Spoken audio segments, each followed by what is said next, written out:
Izraeli është fajtor për gjenocid, është mesazhi që jehon nga Sarajeva pas përfundimit të tribunalit të Gazës. Pjesëmarrës nga më shumë se 30 vende, përfshirë avokatë, aktivistë dhe akademik, akuzuan regjimin izraelit për shkatrimin sistematik të popullit palestinez në një deklaratë përfundimtare.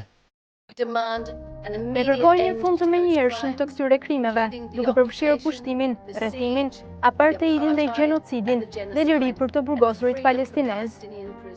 Dokumenti gjithashtu akuzon regjimin izraelit për apartheidin, ndëshkimin kolektiv, zhvendosjen me forcë dhe spastrimin etnik. Tribunali trajtoi në mënyrë specifike rolin e institucioneve ndërkombëtare, duke i bërë thirrje OKB-s që t'i zbatojë urgjentisht masat e gjykatës ndërkombëtare të drejtësisë dhe të sigurojë përgjegjësinë penale të udhëheqësve politik dhe ushtarak izraelit. Gjithashtu, u bëri thirrje qeverive në gjithë botën që t'i japin fund heshtjes së tyre të turpshme dhe të veprojnë në përputhje me ligjin ndërkombëtar.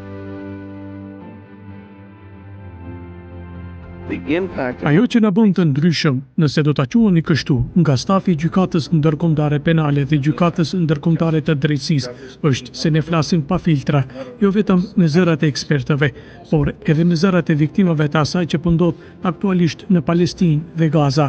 Mendoj se këto zëra do të dëgjohen kryesisht nga shoqëria civile dhe popullsia në të gjithë botën dhe shpresojmë se kjo do t'i inkurajojë ata të ndërmarrin veprime të mëtejshme kundër qeverive të tyre. Hapi tjetër është mobilizimi i shoqërisë civile dhe një betejë ligjore para gjykatave ndërkombëtare, sepse, siç theksuan ata vazhdimisht, jetët e palestinezëve duhet të shpëtohen tani.